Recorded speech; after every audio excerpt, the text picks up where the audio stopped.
Hello everyone from Cyberworld. Welcome back to another video. I'm Jennifer, aka Mrs. Poorman. And I'm Richard, also known as Mr. Poorman. This week's video we're bringing to you from Pearl Harbor in commemoration of the bombing of Pearl Harbor.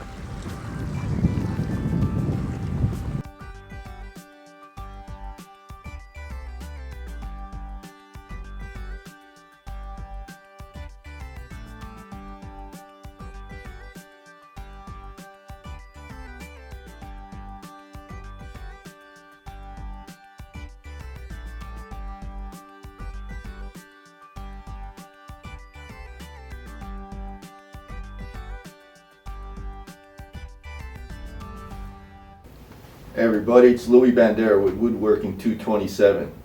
This week, Mr. and Mrs. Poorman will be testing a drone so they could film more locations. This should really be cool. Thank you, Louis, for the introduction.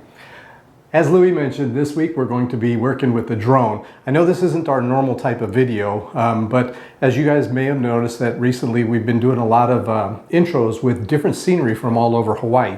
And we thought, you know what, it'd be kind of neat if we can learn how to use a drone and maybe improve on some of those views. We're beginners at this, and so we're going to show you how we learned how to use these and what the proper procedures are for this. Let's take a look at what we did. Can you do us a favor, give us a thumbs up, like, and if you're not already subscribed, please subscribe. Thank you so much. Hey, let's cue the music. Before flying a drone in the US, you must first register it under the FAA's website. For recreational users, select the I Fly under the Exception for Recreational Flyers option. You will be prompted to create an account.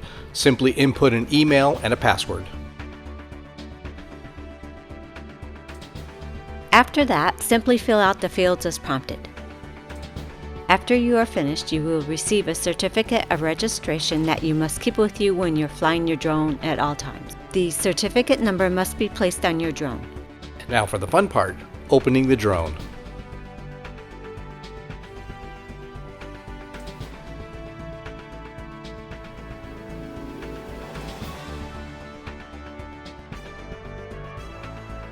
As beginners, we did some research and decided to go with the Snaptain S5C. There was a little bit of assembly to do, but it was quite easy to follow the instructions.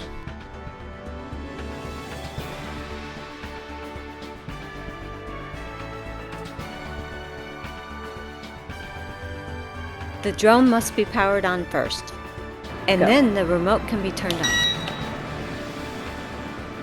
To synchronize the remote with the drone, move the left joystick up and then down. There are two calibrations to be done.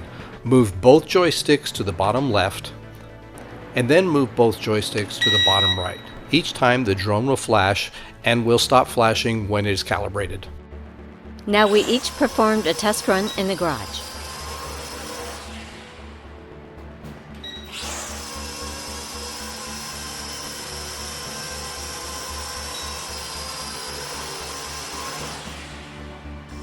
And now for a real test at the park.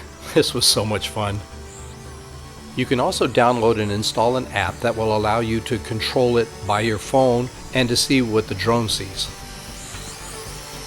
For a beginner's drone, this was awesome, and we look forward to using it for future projects.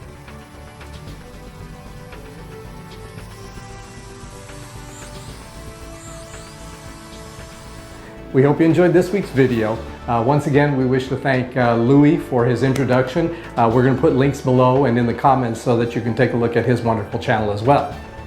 Last week we had some light fixture issues, so next week we're going to show you how we fix those issues. So until then, bye-bye.